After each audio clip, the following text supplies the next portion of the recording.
Continuando na nossa disciplina de citologia, eu acrescentei uma aula muito interessante sobre metabolismo celular.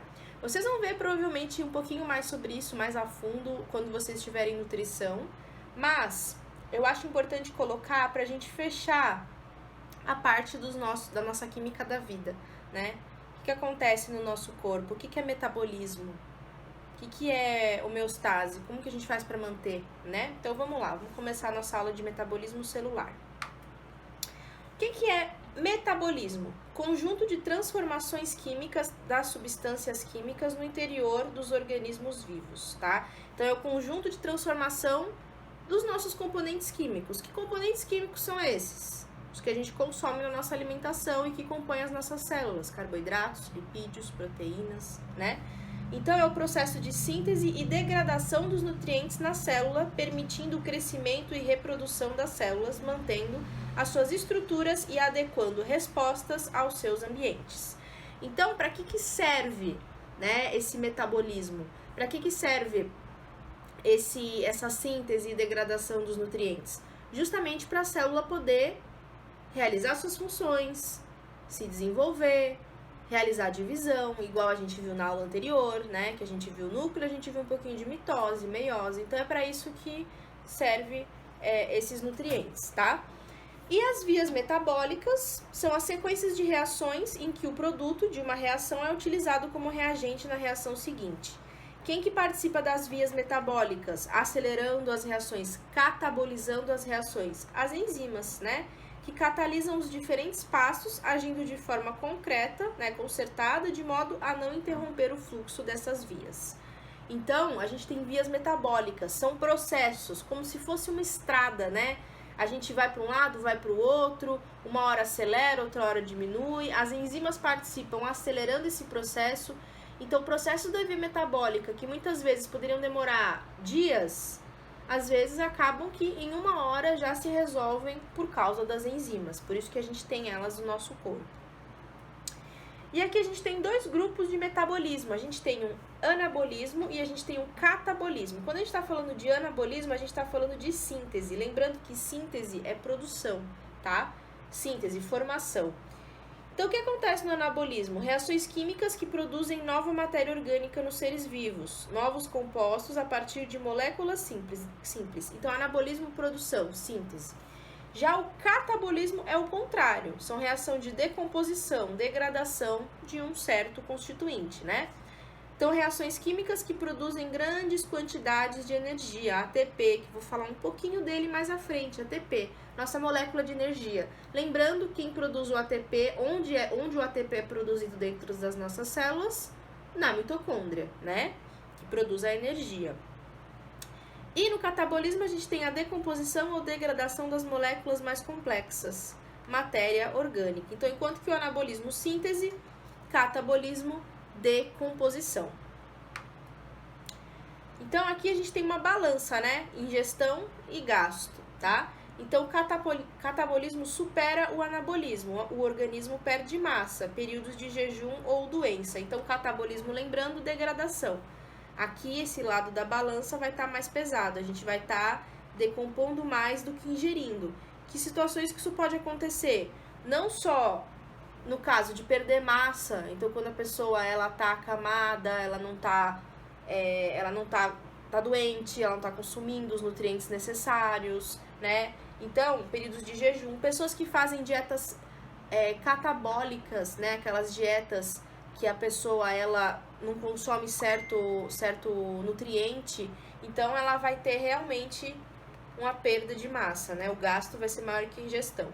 Enquanto que, quando a gente tem o anabolismo superando o catabolismo, o organismo cresce ou ganha massa. Então, a gente vai ter uma ingestão maior do que gasto, tá? E ambos podem ser para o bem ou podem ser para o mal. O catabolismo, o gasto, ele pode ser maior que a ingestão, quando a pessoa está fazendo uma dieta ou para perder massa ou para perder gordura, né?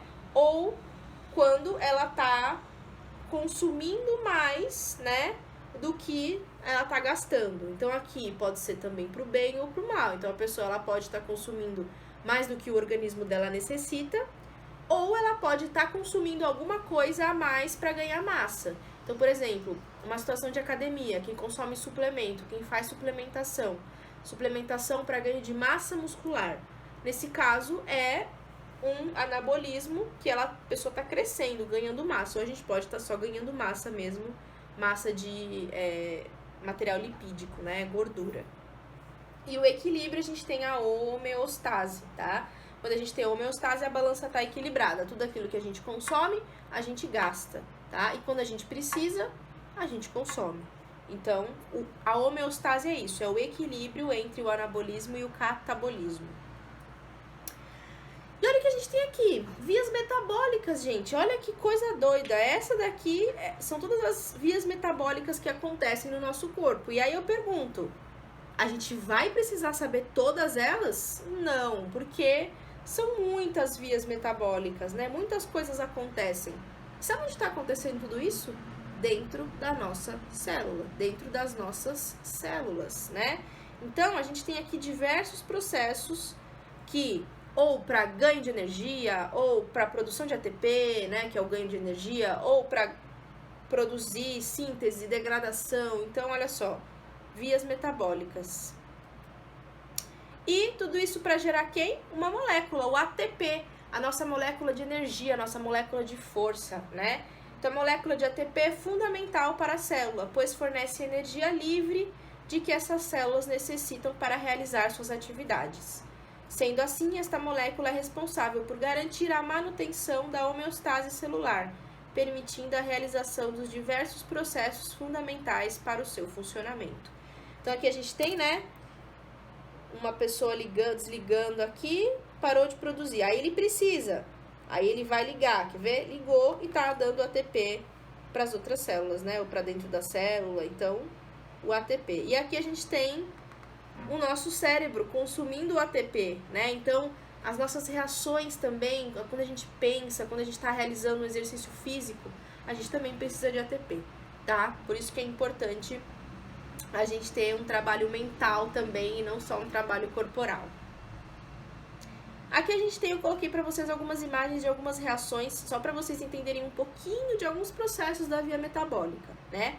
Então, olha só, aqui a gente tem a membrana plasmática, aqui a gente tem, né, no interior da célula, o citoplasma, aqui a gente tem a mitocôndria, aqui a gente tem a glicose. Lembra da glicose? A glicose é o carboidrato que a gente consome nas nossas alimentações, então, a principal fonte de energia.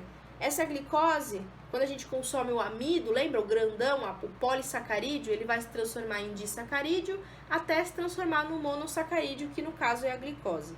Essa glicose, ela vai entrar na nossa célula e por um processo de glicólise, ela vai se transformar numa outra substância, o piruvato. Esse piruvato pode produzir um ácido lático, que é uma substância, e aí finaliza o processo, ou ele pode também produzir acetil-CoA, que é uma outra substância que vai entrar nesse ciclo, que é uma via metabólica, né? Entrou nesse ciclo, no ciclo de Krebs, dentro da mitocôndria, vai produzir o ATP, tá? Então, aqui, por isso que a mitocôndria, ela é responsável pela produção desse ATP.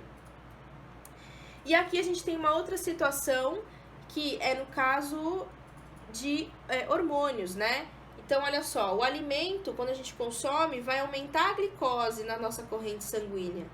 Quando aumenta a glicose, estimula uma célula, essa célula beta no pâncreas, que vai produzir quem? A insulina.